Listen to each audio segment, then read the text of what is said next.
I wonder what's going to happen next. Howie has to save Delilah, but how? Then again, since Delilah still isn't speaking to me, maybe I should just let Pudgikins... No, that wouldn't be nice. At least Uncle Harold is speaking to me again. He said he was just being too sensitive before. Besides, he wanted to read the rest of what I'd written. I let him. He said it was good, but that just because a simile works once doesn't mean you should use it again and again. I think he means the concert piano. He also said I'm still overdoing the adjectives describing one of the characters. I wish I knew what he was talking about. Well, it's time to finish the story.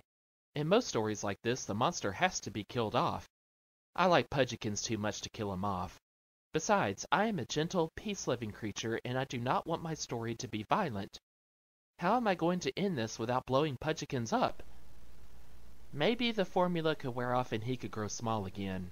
Or maybe he could grow so big that he floats off into space and becomes another planet. Planet Pudgikins.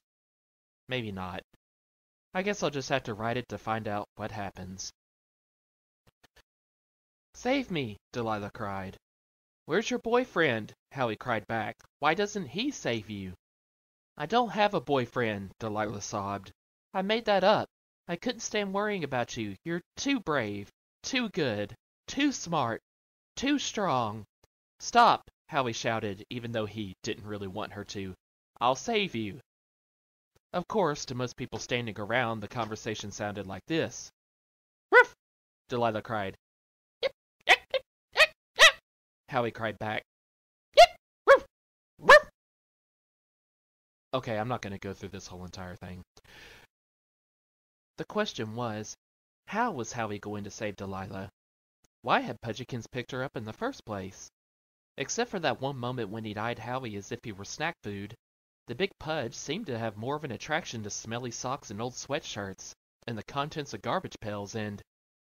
That's it! Howie cried. Delilah smelled like garbage. That's why Pudgikins wanted to eat her. But she wasn't garbage. She was an innocent puppy who was the future mother of Howie's children. Whoa. Okay. Howie gasped. He couldn't believe he was thinking such a thing. It was true. He wanted to spend the rest of his life with Delilah.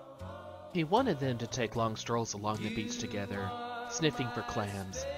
He pictured them romping in the rain, sharing a laugh when the people they lived with complained later that they smelled like wet dogs. He saw them chasing pigeons in the village square as church bells chimed and... Howie, Delilah called out, stop thinking so much and save me. I will, Howie called back. I'll save you, Delilah. Hang on, just don't let Pudgikins eat you. That's good advice, Delilah responded. You're so smart and intelligent. Get their sneakers, Howie commanded Harold and Chester and several other pets who had gathered around and weren't being distracted by fire hydrants. Whose sneakers? Chester asked. The kids' sneakers, Howie answered. Now! Suddenly all the kids in the crowd were being forced to give up their sneakers by dogs tugging at them and cats scratching at them. Say, said Police Officer Fogarty, I think these animals are onto something here. The overgrown koala bear appears to like smelly things. It looks to me like that bright, fast-thinking, wire-haired dachshund puppy is trying to get all the animals to get all the kids to take off their sneakers and fling them at the koala in order to save that beautiful but not very smart puppy hanging from the koala's clutches. Howie thought, I couldn't have put it better myself. Come on, men, the police officer went on. Let's help them out. Before you could say world domination, all the kids in the crowd were taking off their smelly sneakers and tossing them at Pudgikins. Unfortunately, because the koala was so big, most of the sneakers landed somewhere in the vicinity of his ankles. Get a fan, Officer Fogarty commanded, and a long extension cord.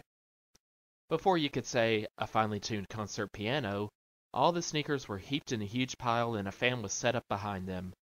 On! Officer Fogarty shouted. Someone flipped a switch, and the odor of 1,000 gym classes wafted through the air. Several women and a couple of men fainted. Howie looked up, his heart in his mouth. That is just an expression. Howie did not really have his heart in his mouth. That is not anatomically possible. Delilah was inches away from Pudgikin's open jaws. She was hanging there as limp as last month's lettuce. Pudgy, Pete cried. Look down here. Look at the nice smelly sneakers we have for you. Just as the koala bear was about to partake of a morsel of dog, he turned his head and looked down at the crowd. Maybe it was the sound of Pete's voice, or maybe the scent of sweaty feet had finally reached his nostrils. Whatever it was, he slowly lowered the paw holding the delirious Delilah and reached out for the pile of sneakers. Food, he said.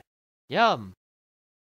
As he began stuffing his mouth with Nikes and Adidas, as the crowd cheered, as church bells tolled and Officer Fogarty and his men took one another's hands and slapped one another's backs, as the Red Cross revived the fallen few and the Society for the Prevention of Cruelty to Stuffed Animals arrived to ensure that no harm would be done to any stuffed animals in the making of this book, as all the kids were shouting, I always hated those sneakers anyway, and their parents were shouting, if you think I'm going to run right out and buy you new sneakers just because some koala bear ate your old ones.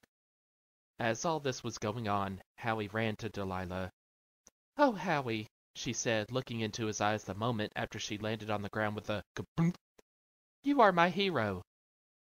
Marry me, Howie said, surprising even himself.